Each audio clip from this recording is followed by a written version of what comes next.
कुछ नहीं, ये समझें कि आज तौहीन आइन हुई है। एक आइनी पोजीशन पे बैठने वाला बंदा अगर वही आइन की पासदारी नहीं करेगा तो फिर आप क्या बात करेंगे। मैं खुद कॉन्स्टिट्यूशनल पोजीशन पे बैठा हूँ एज ए गवर्नर। ये मेरा राइट है कि मैं गवर्नर हाउस में जाऊँ और इतनी इम्पॉर्टेंट मीटिंग जैसे मुहर्रम अल हराम ऊपर हमारे अभी कुछ दिनों के बाद है, उसकी सिक्योरिटी के हवाले से मीटिंग रखी गई थी। Home minister, IG Sindh, home secretary, सारे डीआईजी साहिबान, सब इदारे वहाँ पे वो ऑलरेडी पहुँच चुके थे।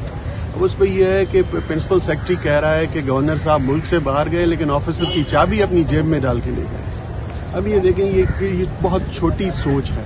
इस सोच को आप क्या कहेंगे? जब हम देखें, being a political worker, Pakistan Peoples Party से मेरा ताल्लुक है, मैं स्पीकर सिंध असेंबली बना, इस वक्त मेरे पास चार्ज है गवर्नर का।